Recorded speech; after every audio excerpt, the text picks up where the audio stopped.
Yo, what's good, YouTube? Welcome back to the Shooter Straight Podcast. I'm your co-host, Zach. And I'm Blue. We just wanted to say thank you for liking and subscribing. We got more content on the way. For sure.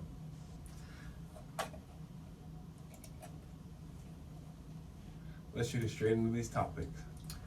First things first, this Friday we had a monumental day for music. I think everyone that is a fan of hip-hop was highly anticipating this album. I think for the past 5 years, ever since Damn dropped, we've been waiting for it, and we finally got it this Friday. Mr. Morale and the Big Steppers by Kendrick Lamar comes out. Blue, what do you think? First thoughts. I mean, the first time I listened to it, it was with you, and I think it was really good. And I know Kendrick fans appreciate it a lot. Although, it's not the specifically my favorite type of music to listen to, because I'm more into, trap rap. Yeah. I was able to still appreciate it. However, though, there was some songs that had, a lot of disconnect with me because of the style of music that I listened to. And which songs would you say?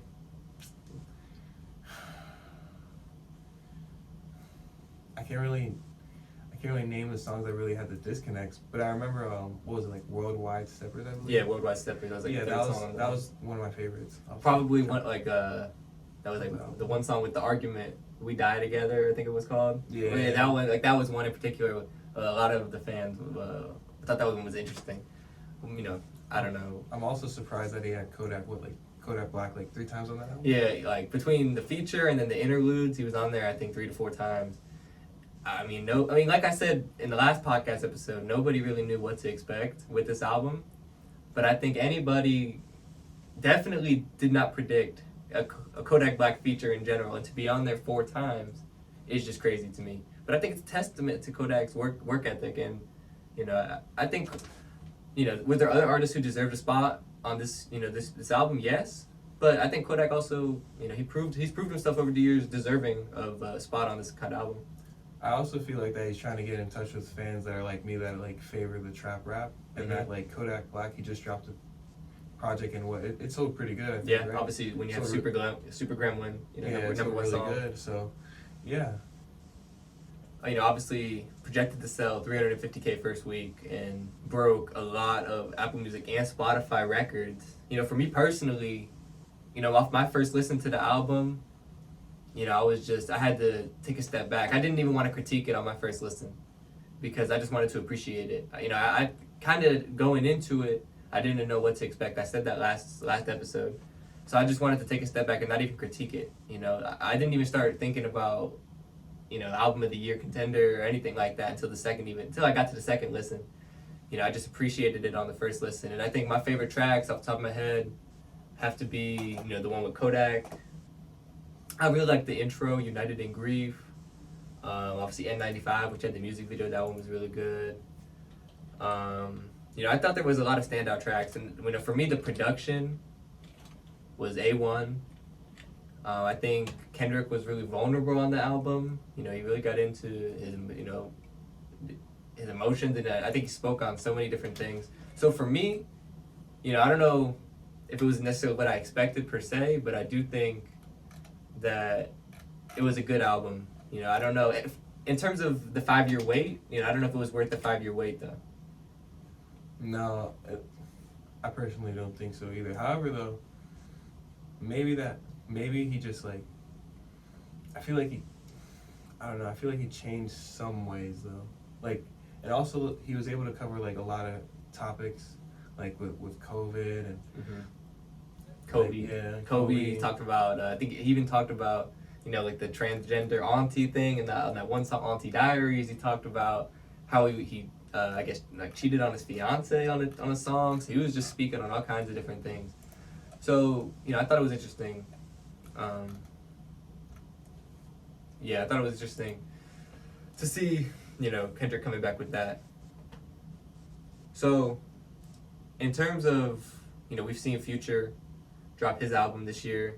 Obviously we've seen Drake be a little active in 2022. Kendrick obviously coming back after 5 years. Kanye has been active with Donda and Donda 2 recently. And obviously J. Cole, I would say those 5 guys have been long, 5 so-called GOATs in the game.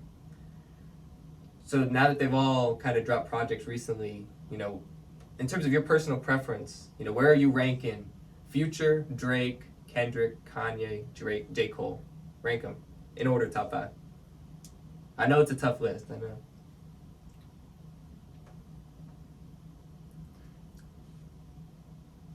For people who I personally listen to, I would probably go with Future, Drake,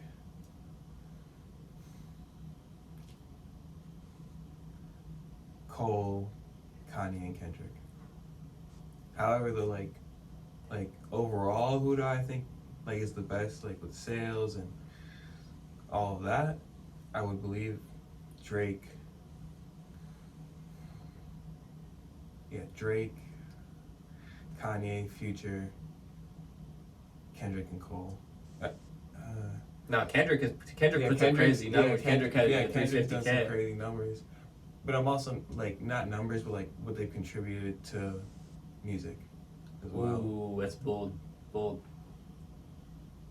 I mean, when you have five guys of this caliber, you can't really go wrong. I think on a list, But it is hard. interesting. It's hard Putting Future over Kendrick, but when you think about it, Future is able to adapt and hit different artists, and not different hit different artists, but hit different different types of people. Yeah, I can agree with that. I think it's hard, to compare Kendrick to Future. Specifically, it's really hard to compare because Kendrick is definitely with his previous projects, obviously classic albums, with huge impacts on the culture and all of that. So to compare impact on culture per se, it gets tough, to compare these artists, But for me personally, on my personal preference, I'm a big fan of a lot of these, almost all of these artists. So, for me, I would have to put Drake, Kanye, Future, Cole, Kendrick. It's tough because a lot of Kendrick, I wasn't really too into, for Kendrick's prime, To Pimp a Butterfly and stuff like that. So I kind of missed out on, that whole experience when it first came out. So maybe my list would be different if I was a little older, but that's my personal opinion. For sure. Drake won a lot of awards at the Billboard Music Awards. Yeah. It was crazy. Yeah, Drake winning top rap artist, top rap album, and then top it was just top best artist in general. Yeah. So what do you think? Do you think Drake deserved to sweep the major awards at the BMAs? Personally, I believe he should have got top artist for sure. Because overall, he is the best. However, specifically in the rap category, there were some other people that I believe were more deserving of that award. Like Lil Baby. He's completely controlled the charts. Just, I wouldn't say just as much as Drake, but he's been up there. Yeah. And he also fits the more trap rap category. Yeah. But it's just his top rap artist in general. Of course. So, based on the last year with all, I think it's tough because any year Drake drops an album, he's gonna be selling the most, and a lot of that plays into who wins these kind of awards at the BMAs. So, I think any of these artists that were on the list, ultimately I guess could have won, but when you're competing with Drake and competing with CLB, I think Lil Baby probably was, probably it would be my second place vote, but Drake with CLB, I think CLB is aging like fine wine. I think it's aging really, really good as an album. I think slandered a little bit when it first came out, much like many albums nowadays. Drake said it himself, come with a classic. A few days later, they say it was a sleeper. I feel like that whole thing is happening, again with CLB. It happened with Views. Views got a lot of hate. Now Views, for me personally, and I know a lot of other people, is Drake's best album. They've said it's better than Take Care now. Enough time has passed. Let's give Views the credit it deserves. Views is the best Drake album. I'm going out on a limb, I'm saying it. Views is the best Drake album. Take Care, I love Take Care, don't get me wrong. Went back and revisited it. But for me, Views is the best Drake album. a little bit off topic, but I think CLB is doing the same thing that Views did, and I think it's aging wonderfully. And I think, in a few years, I'll be talking about CLB potentially as top 3 in Drake's catalog, maybe. So top 5 for sure. So do you believe that he should have won all 3 awards that he won, or? I think he definitely deserved. I think top rap album, in terms of everything, the sales and the quality of the music. I think it's definitely probably between him and Kanye on that, and Drake. Definitely, I think he deserves that. I'll give it to him. There was some. Moneybagg Yo, he dropped a good album. Raw Wave, Rod Wave, Raw Wave definitely hits close to home. Being on the charts, that was definitely. Of course, he's from St. Petersburg, however. Real close to us. And Donda, like, really, tough to compete with. Of course, but CLB, for me, I think CLB deserved to take that. Now, top rap artist of the year, obviously R.I.P. Juice, but I think it's hard, it's hard to compare, that. And then, Lil Baby obviously is up there. Bag had a good year. Polo G had a decent year. But for me, it's really between Drake and Baby. And Baby's some of his biggest songs are coming with Drake. Moneybagg Yo was. But is he competing with Drake? That is true.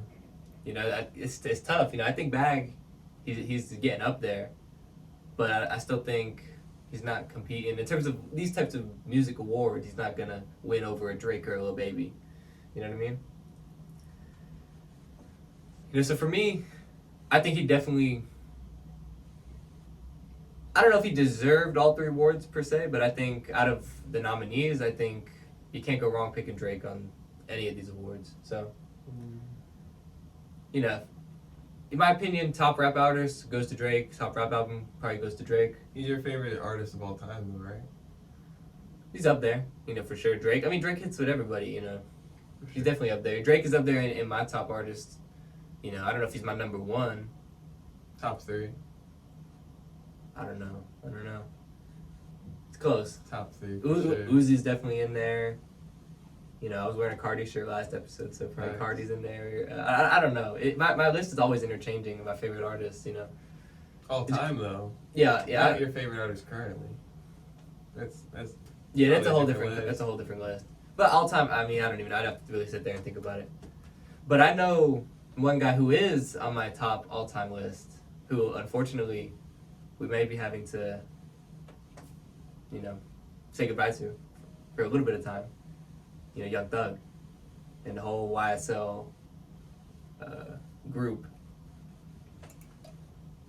For me, when I first saw this news, I was completely shocked out of nowhere. Honestly, I was sad. I'm still sad. It hasn't even fully hit me. We were talking about this. It hasn't even fully hit me that 2 to 3 to 4. Some of my favorite artists essentially could just go away for anywhere between 5 to 20 years like that. Young Thug could be gone for a long, long time. Specifically, Gunna and Young Thug, like, I heard a lot of people say, like, they just can't imagine, like, the music industry without them. Yeah, no, for sure. Like, they've provided as well for so many people and done well for so many families. Think about how many features in the game Young Thug is doing. Young Thug is, everyone wants Young Thug on a song. Young Thug is hopping on so many features. He's doing features with Drake. He's doing features for every artist. Gunna, who's just been running the charts so far this year, him and Dirk just been running the charts so far this year with DS4 coming out. Really good album. Definitely had, Gunna's had a lot of hits this year. So to just lose, these 2 artists, I think it's really sad. But, for me, it hasn't fully hit. I think we talked about that. Yeah, I still think Gunna has an opportunity to not necessarily beat the case. I beat the case. But maybe though. Maybe. They don't have that good of evidence, everyone's saying, on him, so.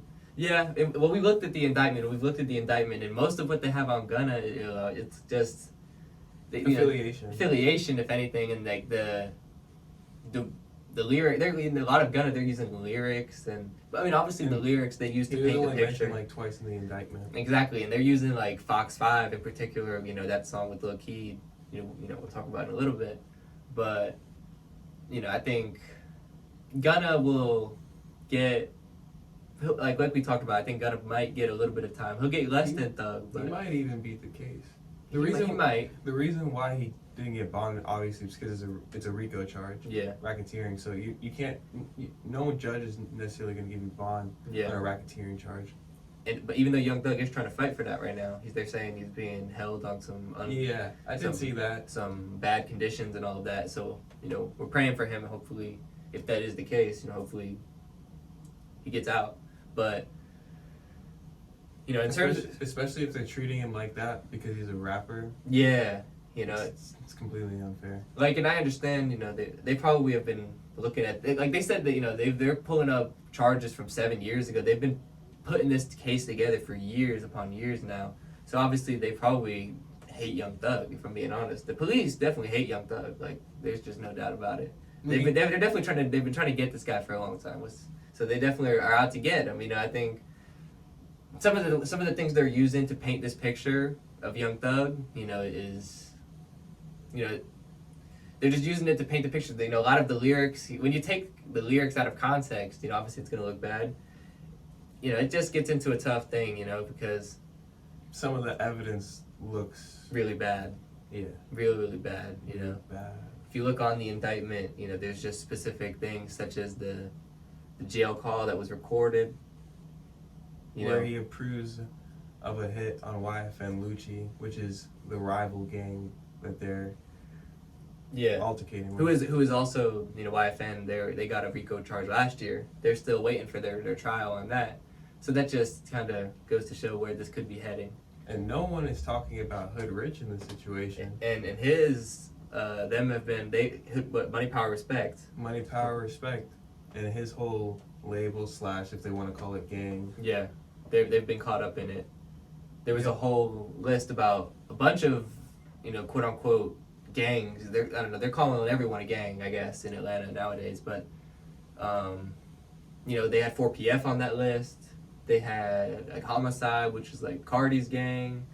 I don't know, who else, could have been on there. And Hood Rich is, I can't remember how long he is. I think he's still waiting a case, and he's been waiting for trial in jail for a long time, over a year. Yeah, which is just so unfortunate that's even the case, and I hope that it doesn't happen to Young Thug and Gunna and the rest of them YSL boys, because I don't think anyone should be waiting that long for their trial. I think since he's Young Thug, he's been held under unreasonable circumstances. Like he might be let out on bond. Yeah. If they prove that, I think it would. I mean, come on now. They let 6ix9ine out early, right? Because of COVID, right? No, he wanted to get out, but I don't think they actually let him go. Like, from what I've seen, I think that they don't give the rappers no light, like, sentence or nothing like that. Like, they don't treat them any differently. If anything, they treat them worse. So I hope Young Thug gets out, but especially if he's being treated in bad conditions, I hope. But I don't know. It seems as if it could be bad. We looked at the indictment. It's just like an 88-page indictment. It just keeps going in terms of things that they were using to paint the picture of YSL to be this super bad gang, And there was just, when I was looking at it, there was just so many instances between YSL and YFN. Where the picture just adds up. Yeah, and if they already got YFN, they've been eyeing YSL, which is unfortunate. But it's crazy how they've just been able to keep this under wraps and just like build this up for 7 years, and like nobody obviously never even expected this. It really came out of nowhere. Young Thug and Gunna, Young Thug has been having some of the best years of his career, and obviously Gunna was having the best year of his career right now, and he just gets taken away just like that. And it's sad, Yep. And rest in peace. Yes, speaking of being taken away, just like that. Unfortunately, Lil Keed He was Which- 24, correct? 24 years old. Very young. Who I was a big fan of.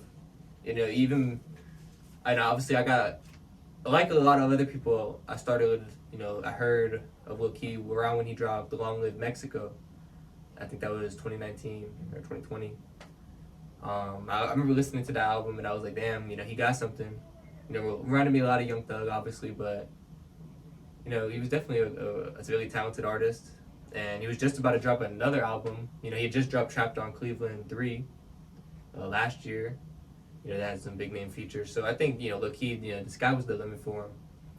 And, you know, him and Lil Got It, you know, his brother, you know, he was the one driving him to the hospital when tragically, you know, whatever happened. It was rumored to be kidney failure. Yeah. So I think it's sad, but Most likely from like maybe prescription drug use. or, yeah, whatever it was, you know, whatever it was.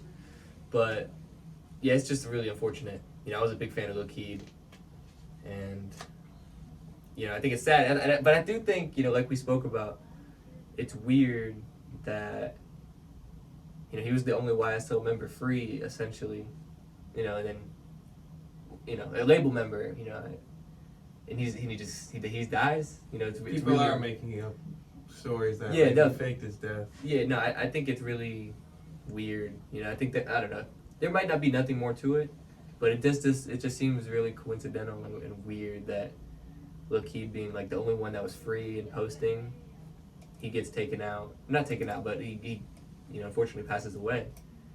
You know?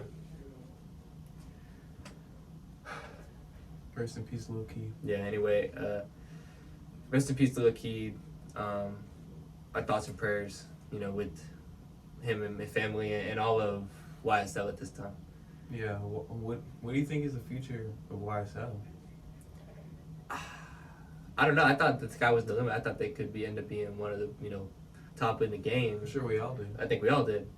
Now, I think it's really up in the air. I mean, with no Young Thug to run it, I mean, if Young Thug isn't there, I mean, how can there be a YSL? You know, Gunna's not there. Thug isn't going to be there. Lil Keed. I think YSL, you know, if it goes where it might go, and if they all get sentenced and the RICO sticks and all that, might not be YSL for much longer. You know, we'll all remember, we'll know YSL, but YSL as we know it might not exist anymore, which is crazy to think about. Do you think if Gunna beats the case, they'll be able to hold it down? Oh yeah, no, Gunna will be able to hold it down. Hold the whole label. I think Gunna can do it. I think there was the reason he was having the biggest year of his career, you know, this year. I think Thug took him under his wing a minute ago, you know, a long time ago, and showed him the way. I think Gunna can hold it down on his own for sure, you know. Gunna, he's been doing it for a while now, you know, let's be honest. You know? So, I have no reason to believe Gunna can't hold it down, you know, for YSL. You know, but I think it's hard to hold it down for 10 years or whatever Young Thug might get, but, you know, it's unfortunately how it might go. Facts. Are you ready to shoot it straight into sports, or? Yeah. All right, let's get it. Last night, actually, let's just start with this. Last night, I don't even want to start. We'll get into the Bucks and the Celtics, but the Phoenix Suns and the Mavericks last night. What a beatdown of all kinds of proportions. It's crazy how I predicted this exact scenario. And I questioned you at the time, and I was saying like, nah, I don't see it. Like the Suns, you know, they're just a well-oiled machine. You know, Luka. You know, I saw this Luka in previous years. I saw it against the Clippers. You know, he played the Clippers in previous playoffs, and like I was like, damn, if Dallas got somebody else, like they could really do something. Because I saw it in Luka. He was putting up crazy numbers, crazy scoring numbers. What's his number one teammate? Right? I can't remember his number one teammate, but last night it was Spencer Dinwiddie. Yeah, like Spencer Dinwiddie and Luka becoming the first teammates since Kobe and Shaq to drop 30 plus in a playoff game as a duo. You know, I mean, that's the kind of the performance that we're talking about from those two. But I saw this from Luka, and I thought when they got Kristaps Porzingis from the Knicks, I was like, okay, that's the second guy they needed. He'll be good enough. Luka, he's going to do something. It wasn't good enough. This year, you know, they they got rid of Porzingis. You know, they got Dinwiddie and they got a few other guys, but no real second guy. And this is the year they go all the way. They're in the conference finals now, playing the Warriors. They got a realistic chance to win that series. They could make the finals, and I think. Like I said, I think they can go all the way. Yeah, I think they could go all the way now. I think any of the remaining teams left could win the championship. I think it's good for the game. I think it's amazing. But who do you think's gonna win though? The Warriors? I'm not even done talking about the Suns. Because Chris Paul last night was. I mean, let's just be real. The whole Suns team last night was just terrible. I was telling you earlier though how that will not defy it won't ruin his legacy. There we go. I don't know. Chris Paul's legacy is kind of like in the mud. It's finished. Chris Paul's legacy, like he has a legacy, sure. Like, you know, in terms of, you know, a lot of accolades and stuff like that. But like his playoff legacy, like it's bad. Like, it's really bad. He's like choked. He has just been a notorious choker time and time again. And similar to who we'll talk about James Harden. Yeah. Like, yeah. I don't know how many 2-0 leads Chris Paul has to choke before like it's just time to hang up the shoes. You know, it might just be time.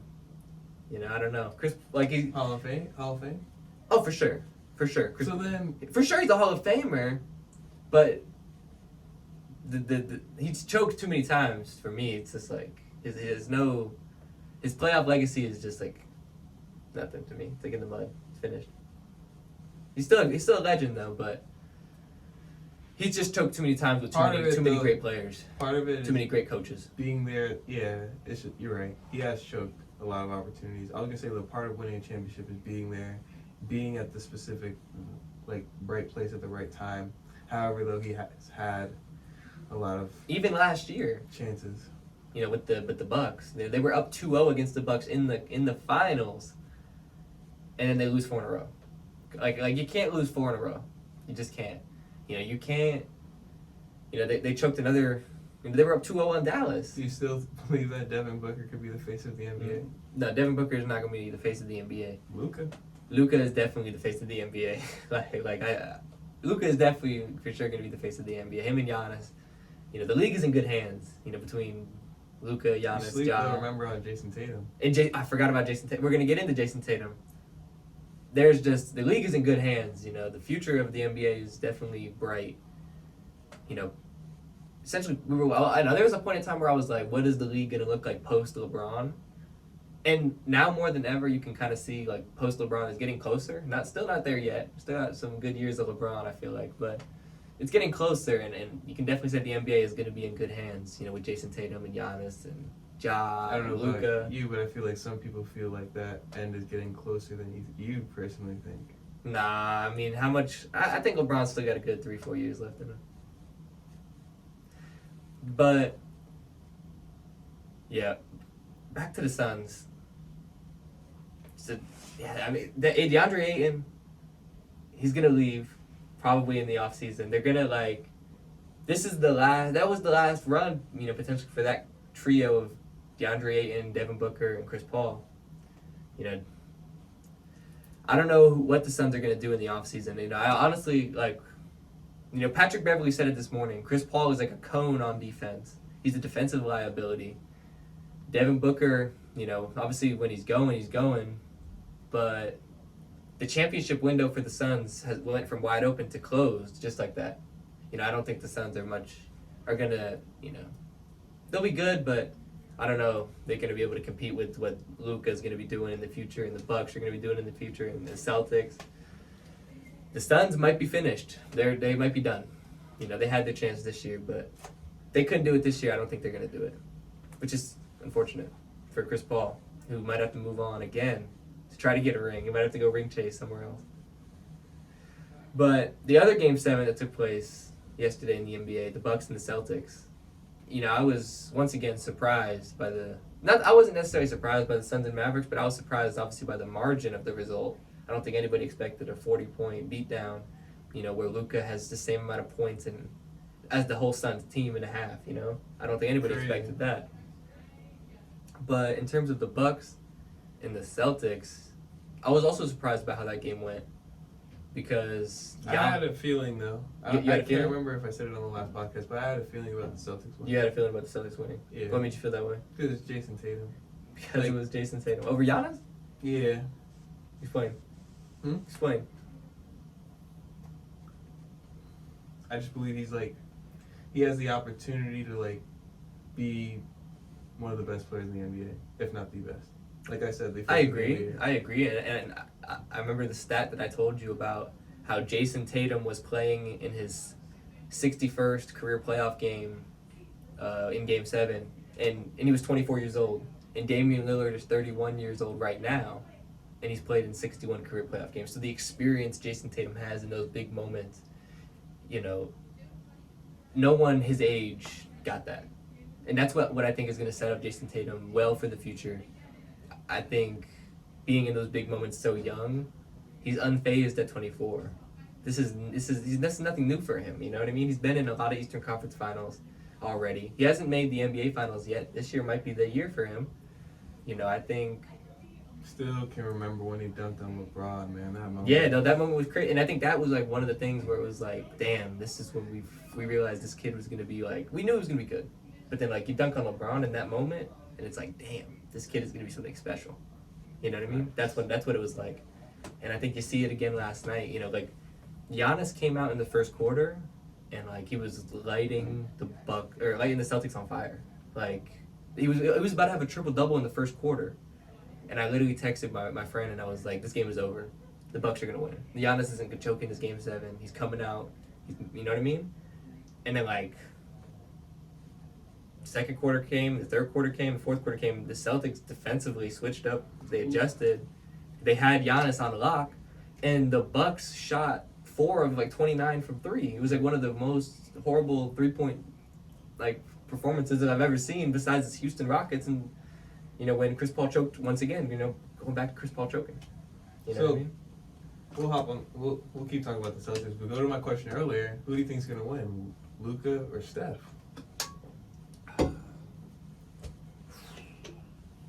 Who's gonna win that series? That's so tough. I gotta go in 7 for sure, but I feel like it's so tough to bet against Luka right now. So tough to bet against Luka right now. I saw a man possessed last night. It was unbelievable. And obviously he had help from Spencer Dinwiddie and such last night. I feel like Luka is so possessed and crazy right now. It only takes a little bit of help. It's only going to take a little... he's in that LeBron 2018 mode. You know what I mean? He's locked in. These guys going crazy. That's what I'm saying. He's on a roll. So I think it's only... he only needs a little bit of help to realistically take him out. So I think in 7, I'm leaning towards the Mavs. I'm leaning towards the Mavs. I'm not gonna lie. Well, even though it would be Game 7 in Golden State because Golden State has the home court advantage. I still think it doesn't even matter because we just saw Luka go into Phoenix and blow him out. It wasn't even close. The fans were, they had the same amount of points that you should have in a quarter at halftime. In a Game 7. In a Game 7. Chris Paul and Devin Booker, bro. And DeAndre Ayton. And they were just in the finals. I got him over Steph, bro. I got him over Steph and Clay. Even though they're legendary. Yeah. That duo is legendary. I think it's tough, for Warriors because they don't have Gary Payton the second. They're got some injuries, at the wrong time. And I think Clay is just so... Not Clay, Luka is just so on a roll that... he's not... I don't think he can be stopped right now. I'm not going to lie. So, we saw the Heat advance over the 76ers. So now we have Heat, Celtics. Eastern Conference Finals preview. What did it say? Who you got in that series? I like Jimmy Butler a lot, but I'm going to have to go with the Celtics. And how many games?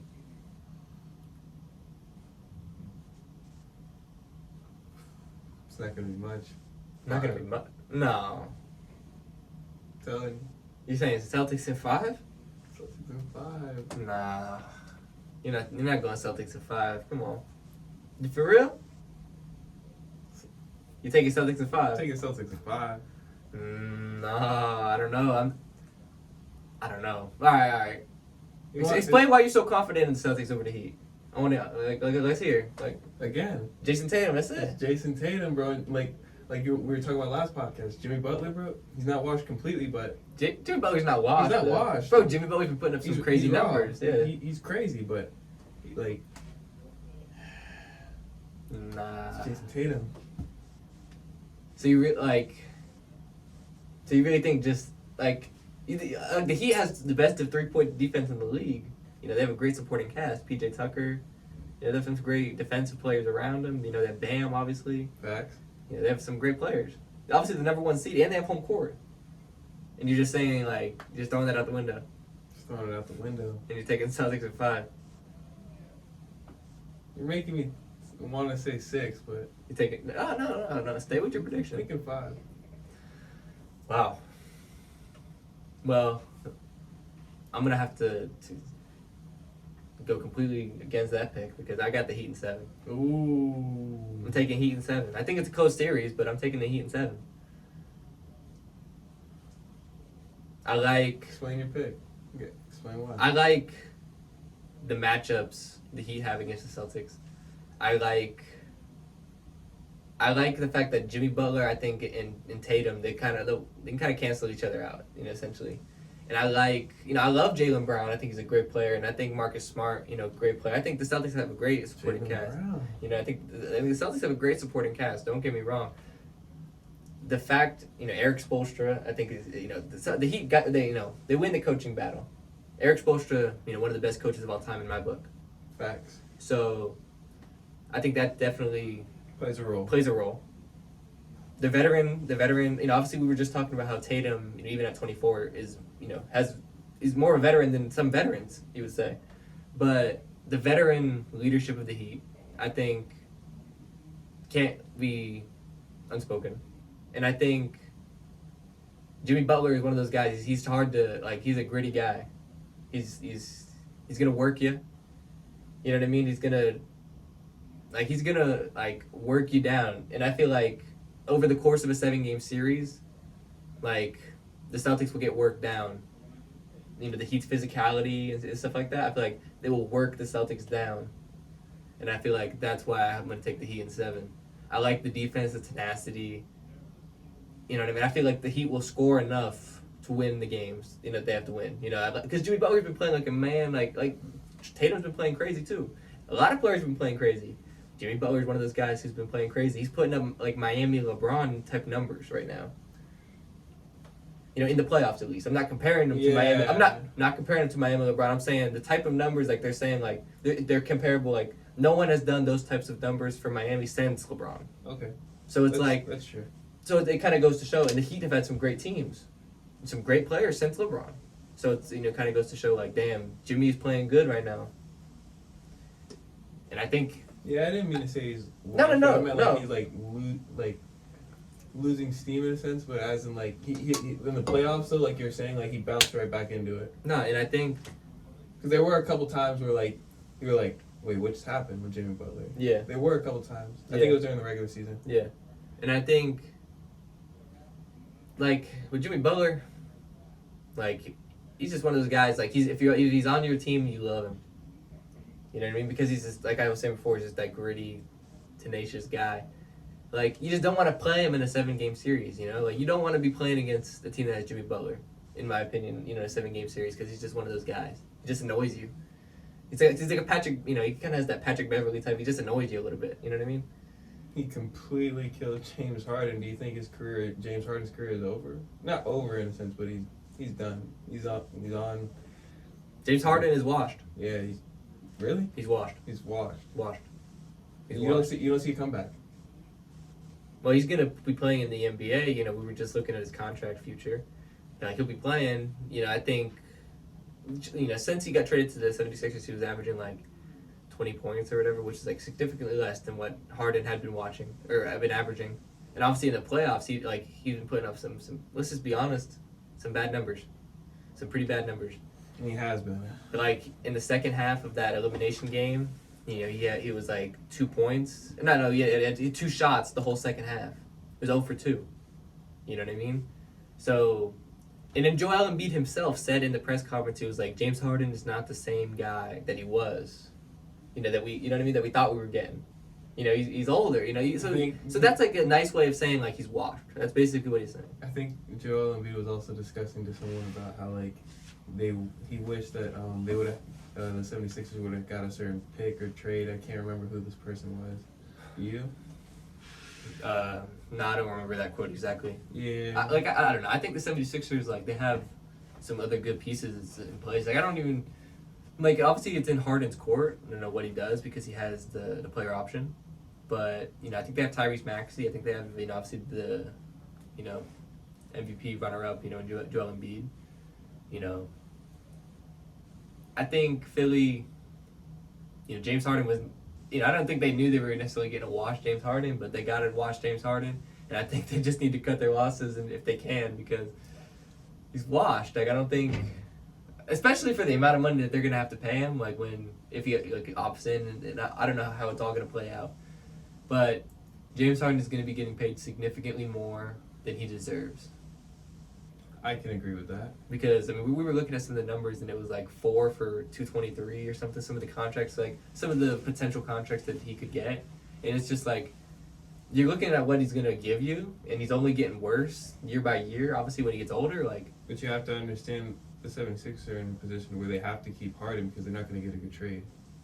Let's just be real. Yeah, but it also could just be one of the things where it might just be less to be, like, just let him go. And just, like, use that money elsewhere.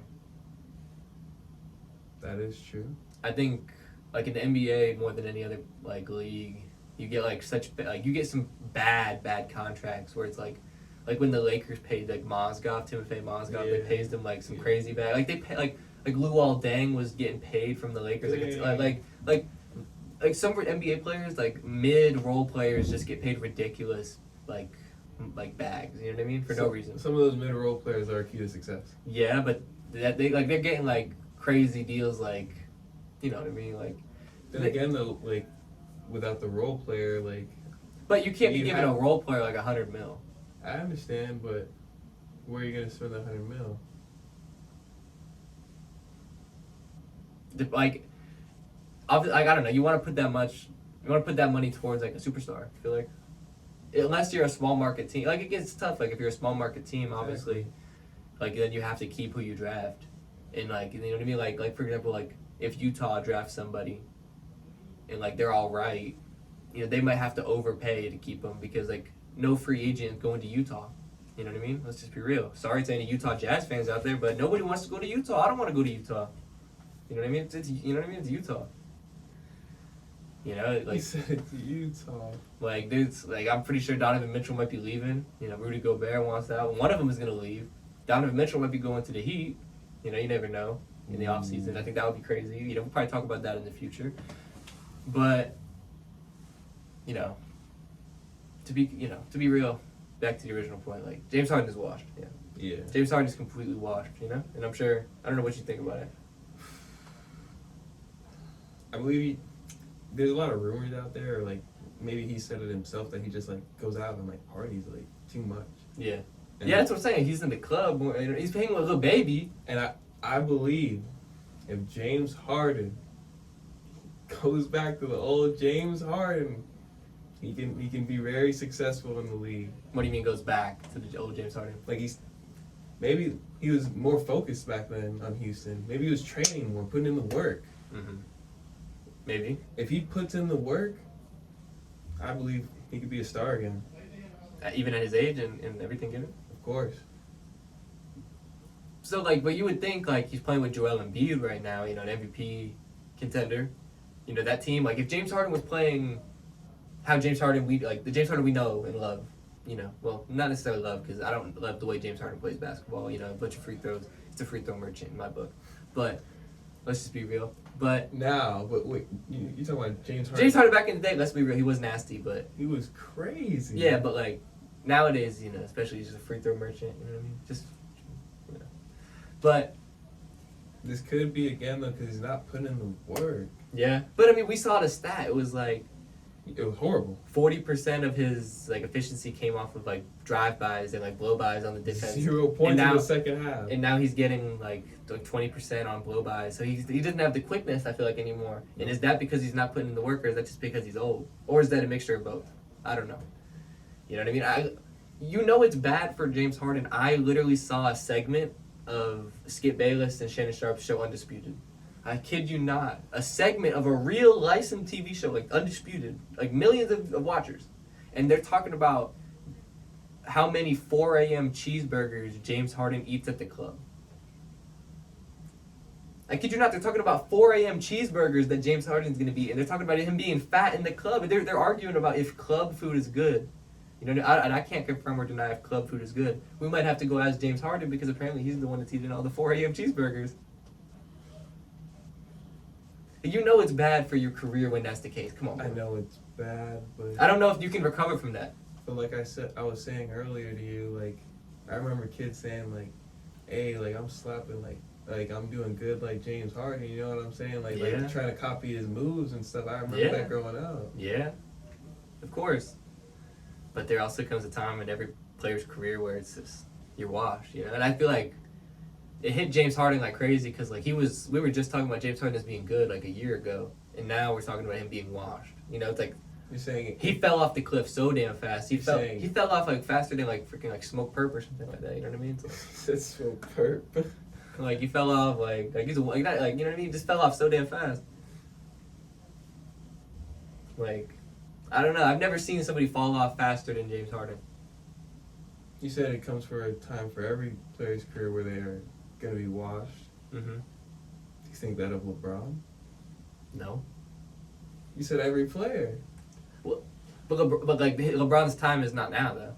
I'm not saying it's now. Do you think though, like he'll let it get to that time even, where he is washed? I don't know.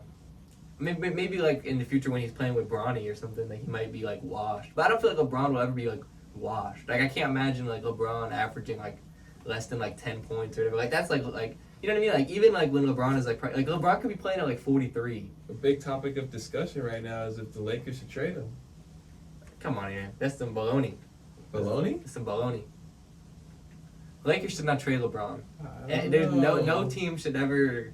There's no team that should consider trading LeBron. Like if you have LeBron, like obviously the Lakers got him, but if like there's no reason to trade LeBron. You never trade LeBron. I don't know.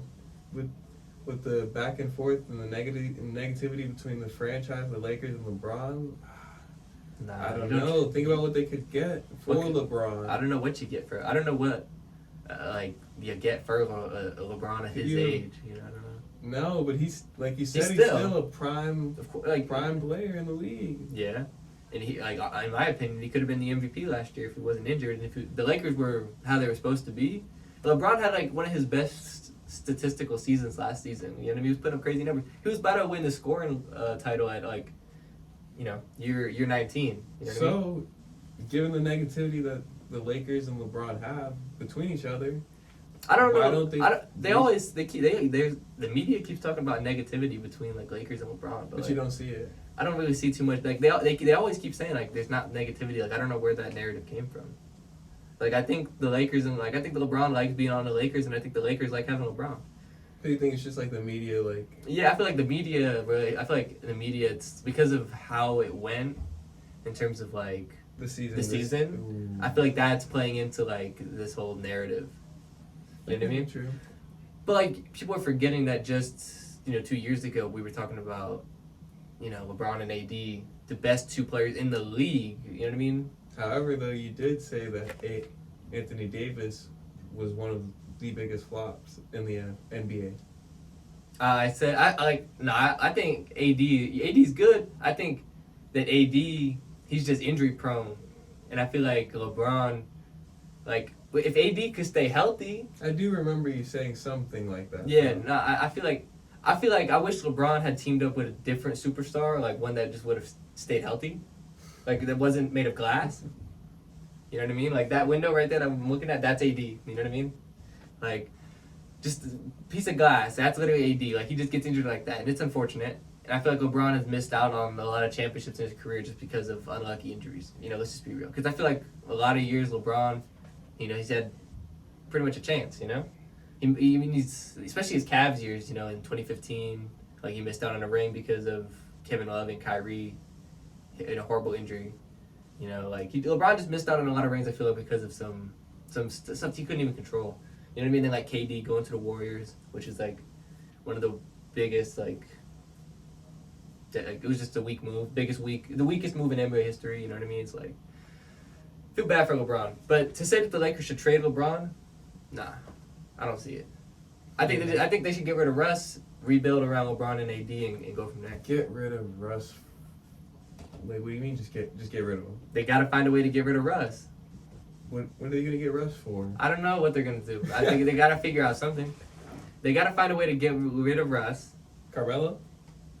I would like to see Carmelo stay with the Lakers because I like the whole Carmelo and LeBron dynamic, and I feel like Carmelo and LeBron like their knowledge of the game. Exactly. Together. I feel like Russ wasn't just never it was never the right fit. You know what I mean? That's just what it was. It wasn't.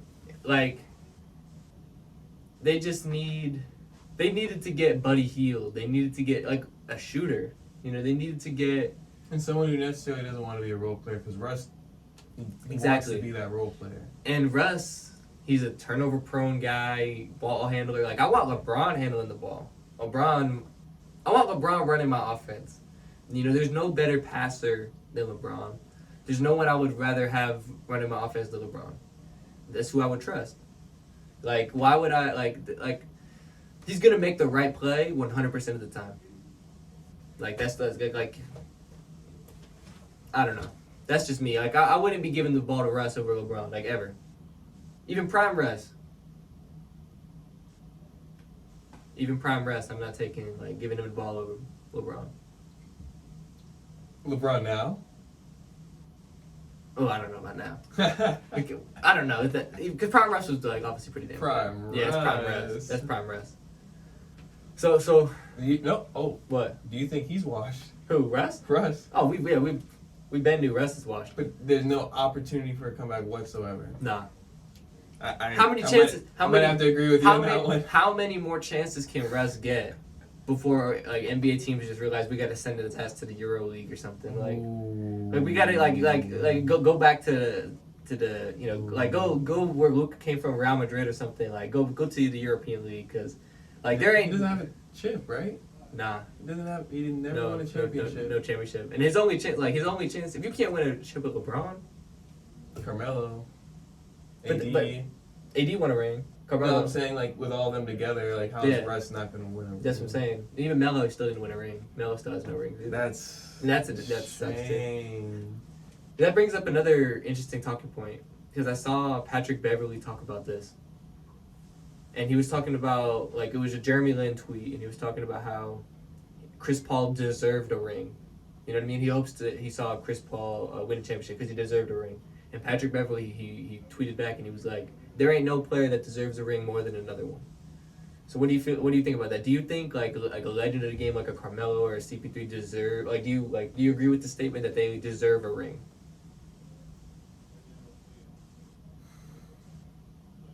We want to say deserve a ring because I feel like we feel as fans that if there were certain circumstances, it would be different. It would be different. Yeah. So do you agree with the statement? Do you think certain players like Chris Paul or Carmelo Anthony deserve rings? I'm thinking about it. You're giving what they've done for the game and Carmelo, for example, a lot of kids you know what I mean? I think they might not deserve rings, but they deserve what they're doing now, which is conference championships, right? What do you mean? They're giving conference championship awards? Conference championships awards. Because you think if those awards were in place back when they were, they would be more they would have had more accolades. Accolades, that's what. You're right. Yeah. Because Chris Paul probably would have won a Western Conference MVP. You know, and even though it's not the NBA Final MVP, it's still something. And right now, a lot of people are clowning on it, but I feel in a few years, once it's become really integrated, people are going to start using those trophies in arguments of who's the better player of all time, which is going to become really interesting how those arguments go in the future, because how can you compare somebody who's just coming into the league now, who's gonna win, who could win like 10 conference championship MVPs to someone like LeBron.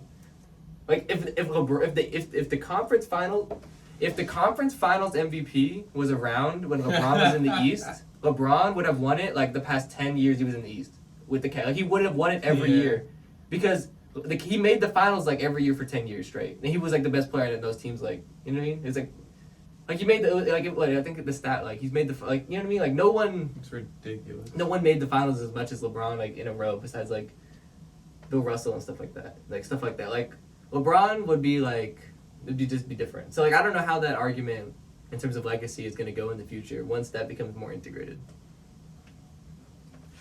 So, but back to the original point. Like, do you think Carmelo and them deserve rings? I want to say yes, but my gut's telling me no. No. So you agree with Patrick Beverley? Yeah. Only because, like, I know, like, that the other players put in so much work who won, like, you say you want to say Carmelo Anthony deserved it when he was on the Knicks. Yeah. Or, like, the Nuggets or whoever he was. Or the Nuggets. Like, those specific years, those other teams who did win those championships most likely deserved it. Yeah. Yeah, and I feel like that's another thing. Like in the NBA, like winning a championship is so luck based. Like that's why I feel like it's incredible for LeBron to have made it as many years as he did, because like this particular year, like the Bucks didn't have Chris Middleton. He was injured. Like the Celtics series probably goes different if they have Chris Middleton. Like, you know what I mean? So it's a whole different conversation. And every single year, like LeBron's team not only has to, and LeBron's team and himself not only have to make it there, like they have to stay healthy. Everything has to go right. That's why like it is such an incredible achievement for LeBron in this era to have been to 10 finals. And I feel like a lot of people underestimate that achievement just because he lost. You know, like when you look at some of the teams he lost to, like you're not beating the 73-9. Well, you did beat the 73-9 Warriors, but you're not beating the 73-9 Warriors plus KD. You know what I mean? Like it was hard enough for LeBron to beat the 73-9 Warriors. Like that was an incredible achievement just on its own. And then you're gonna throw KD with that team. Like LeBron ain't beating that. And then Kyrie and all them leave. Like for LeBron to have been there as many times as he's been there, that's like one of the biggest accomplishments for me. You know what I mean? I believe it was Draymond Green like saying that he believes that was one of the best teams in history, NBA history. Yeah, those Warriors teams, of course. That like I don't even let you use that team on 2K. You know what I mean? Like I'm never letting you use that team on 2K. Like when you go, you know what I mean? Like nah. Like if anyone out there is using that team on 2K against their friend, like I just feel sorry for their friend. You know what I mean? It's like it's gonna be rough. Facts. Got anything else you want to talk about, bro? I'm pretty content. Yeah, me as well. Well, thank y'all for checking out another episode of the Shoot Straight podcast. We have a lot of big things coming soon. We have a lot of upcoming projects and some big things coming soon. You know, we tapped into a couple people and we have some interviews coming. You know, not going to name no names, but we do have some big things coming soon. So make sure y'all subscribe, hit the notification so y'all know when we upload. Like and subscribe on this video. You know, leave a comment, let us know your opinion on anything that we talked about. If we're right, if we're wrong, what y'all think. And make sure you go watch our clips from the last episode and when we upload the clips for this episode. For sure. And also, you know, follow us on Instagram, follow us on TikTok because we on TikTok posting our clips as well at Shooter Straight Podcast. Follow me on Instagram, ZachBest11, you know. Follow me on Instagram, Jonathan Acosta 99. Yeah. Like underscore between there. Yeah. With all that being said, man, thank y'all for checking out Shooter Straight Podcast. I'm Zach. And I'm Blue. Peace. Peace.